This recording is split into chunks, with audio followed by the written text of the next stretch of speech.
Okay, well, the recording's going, Russell, thanks.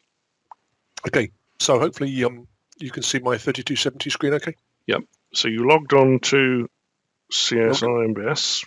Logged on to TSO, let me go back a step. So yep. There's your main TSO ISBF. Yep. 3.4, and I've created these datasets under MFI RUB, my high-level qualified KICS-Apple Murach datasets. Mm-hmm. So let's just go through these in turn. There we've got the 4 BMS maps. Yep. Here we've got the generated BMS copy. I was just about to ask that question. Yep. So that's generated ones. Generated. So those are the ones that the tool generates, as it. Correct. Yeah, the BMS map. Yep. I'll show you the compiles in a minute. There we've got the COBOL. Yep. You'll notice that I created a new program, ProdInc1, and I'll come back to that a bit later if I may. Yep. As I mentioned, I've taken all the stuff that's not directly related to the application just to clean it up a bit. Yep. And I've added in ProdInc1. Perfect. There's the copybooks, and notice these are the supplied BMS map copybooks, as we've said. We've got I've created an object data set, which I'll come back to, and the main goes into this JCL library. So let's start at the top.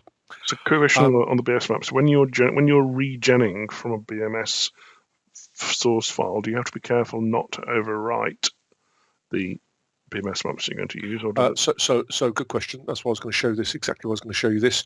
Okay. Notice this goes. The output of this goes to BMS copy. Yep. Not copylib.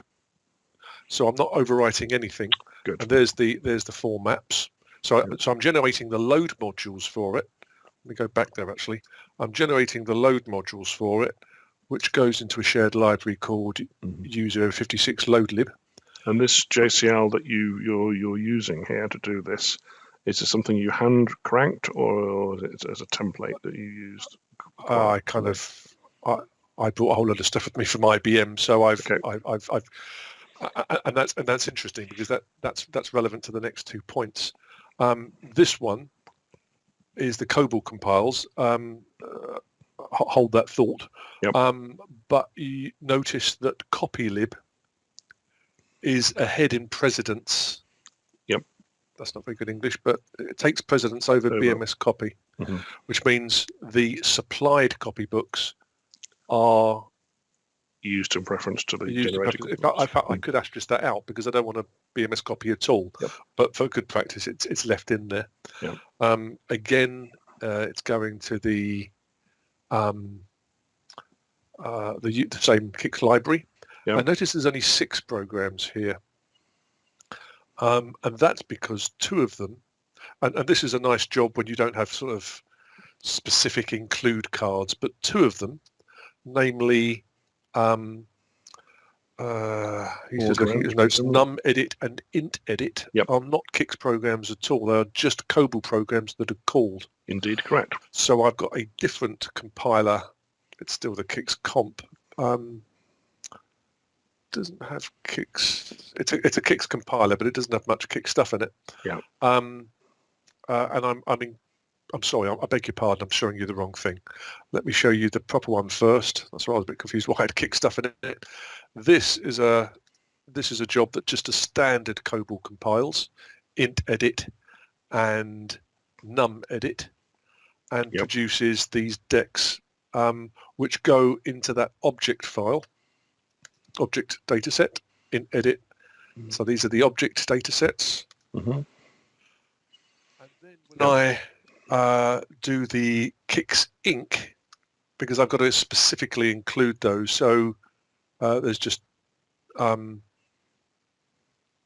this is the final KICS program, order_ent, which has to include the numEdit and intEdit because it calls macros, because it calls those exactly. Yeah. And that is a KICS program, but it's a different model than what I call my batch KICS programs. So that's the KICS compilation process. I had all sorts of problems getting the KICS, for some reason, getting the statements up to a PDS member, so I more or less just kind of retyped it. There's not too many of them. And this is This is using this Kix program DFH-CSD-UP. That's the name of the S regions DFH-CSD, which is the Kix resource definition file. Yep. And you can see here it's exactly the same as enterprise server, transactions, programs, etc. Only one program, because both this and the mainframe use auto install. And as you can see, the 4 files there as well.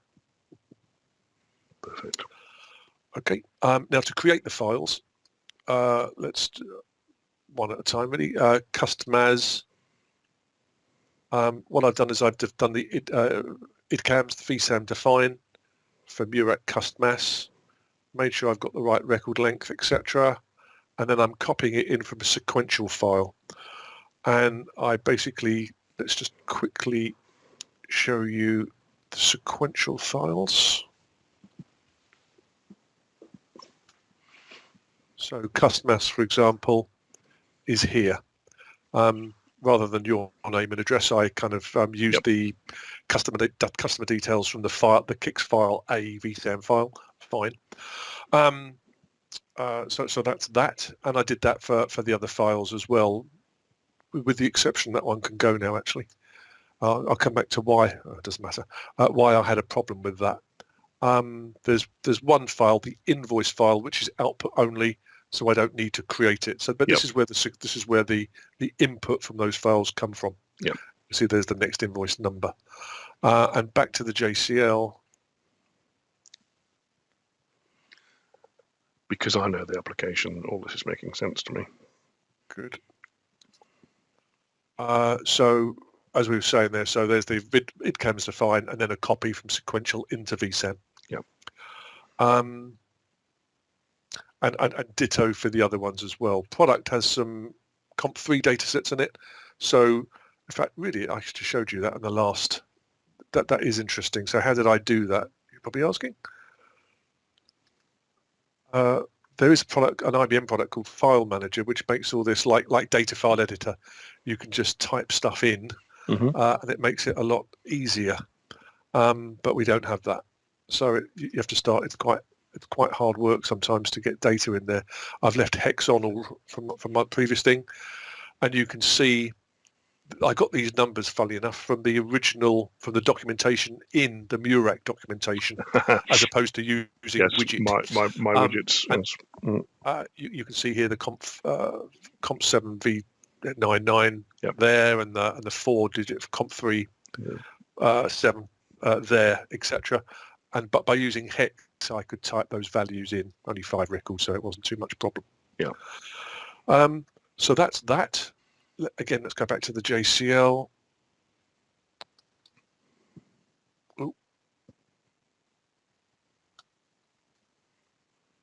I think I've finished with the JCL. We've kind of shown you everything there. So we've got the compile procedure, the BMS, 3 compiles, one for the non-Kix, one for the general Kix batch, the general 5 programs, and one specific one where I'm including the object code from that COBOL. The DFH, the Kix resource definitions, and the 4 data set creations, 3 of which have a sequential copy into them. Yep. Now let me quickly look at my notes, because I'll pause there. There were some things that didn't work, funnily enough, which is interesting because they seem to work on ED. The first of which is this fella. Inv menu. Yep. Even though it does seem to work, probably because Windows doesn't really care about case. These 3 statements here in the supplied source are lower case. Yes.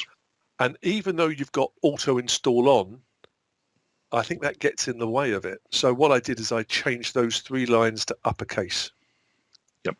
Did you where did you get the actual copy of the source from? The Murach source. Okay. I think you convinced me about 4 times over not the. Not me, Go. I'm just wondering which one. Yeah, because I'll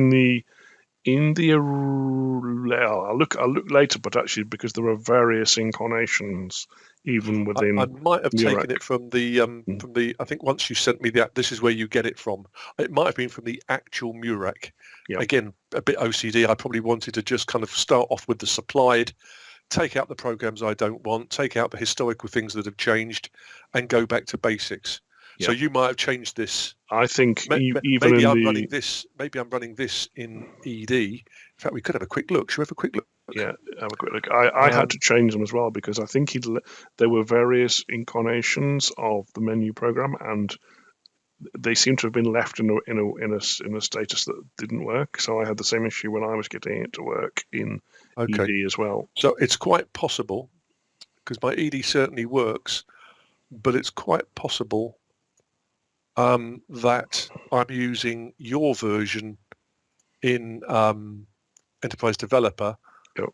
but the files that I've uploaded are from the Murach distribution. So in menu is there.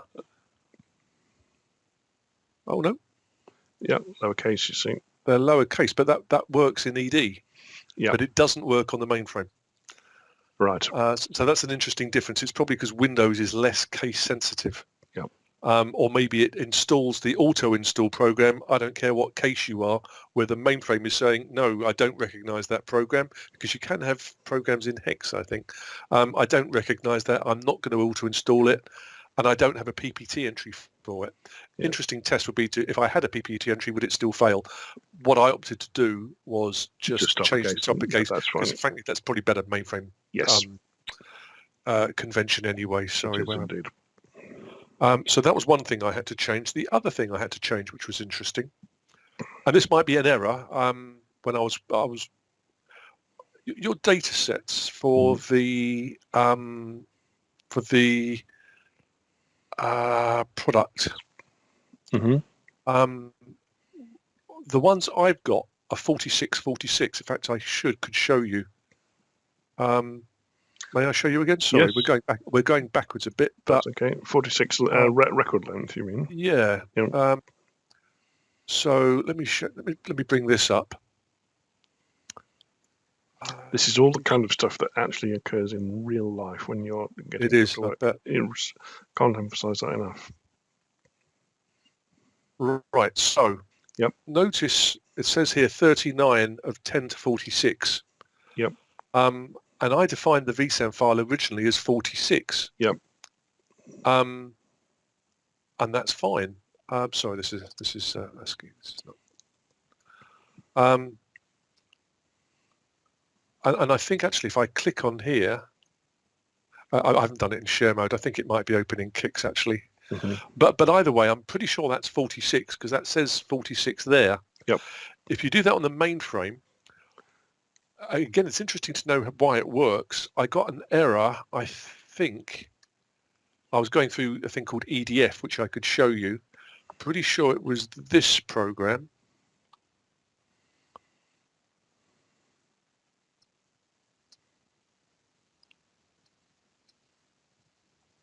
Sorry, bear with me, I'm looking for it. Mm-hmm.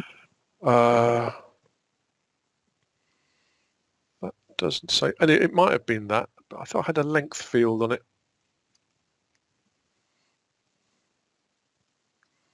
Is that the only read? It is the only read. Maybe it wasn't that program. Mm-hmm. I'll show you where I got that from. But basically, it didn't work because I got a length error. Yep. What I was doing originally was padding. The 39 characters were absolutely fine. Yep. But then I was putting binary zeros on the end because they're not referenced. Do you know that also rings a bell with me when I was getting a version working in ED as well. I had to change something of that ilk to get one of the read statements to work. But it's strange that I'm sourcing compatibility. I'm using 46, which is weird. Mm-hmm. But either way, I had to change, as you can see here. I had to change this fella to 3939. Yep. Else 46 would not work, even though I'm not referencing those extra bytes. So that's the setup. Mm-hmm. If we go into, and this is useful for your recording because you might want to play with this. Yep. You've got a Telnet CSI MVS, of course. I have, yep. and you get that. So you want to type in kicks T56S. Yep. And you get that. Clear the screen. Just by way of the wrong one. I've been doing that with the. I don't need that, do I? Right. So here we've got the vSAN files. They're all open. Customers, inf control, invoice, and product. So there's the 4 files because I've added that into the group and I've bounced kicks. And do they start open? Is that they start open? Yes. Yep. No, sorry, they don't. Which is standard kicks. They will start closed enabled. Yep. Until first reference. Okay. There's actually a parameter on that CSD said open first ref. That means it's to stop kicks taking a long time to come up, opening files that are never used. So the first time I need it, I'll open it, right, assuming everything's okay. Yep. Right, so now the moment of truth. Menu. Mm-hmm. And so can you display customer information? Yep. All the ones as usual. Yep. We've got Chris Baker. Good. Let's do maintain customer information. This time we'll do 2. Change. We've got Griffiths. She's the wrong postcode. So we'll make it to 113. And customer record updated. Mm-hmm. Oh, sorry, wrong one. Add a new customer. I meant to go into display, and she's now 113. Yep. So the updates worked fine. Mm-hmm. Enter orders. Oh, can't type. Customer number 222. Purchase order. I think I did 100 before, so I'll do 200 this time. Product code, you guessed it. Mm-hmm. And sorry. I always do that as well. And it should. 2, that's Ramus A 99.95. 2 of them. That's invoice 99. Mm-hmm. Press enter. Order posted. And if you clear, I think it gives you a one order entered. Press enter to continue. That's it. Back to that. That's the application. That is the functionality of the application. Yep. Excellent. Thank you very much, Russell. I will stop the recording at that point. That's great. Thank you very much indeed. Cheers.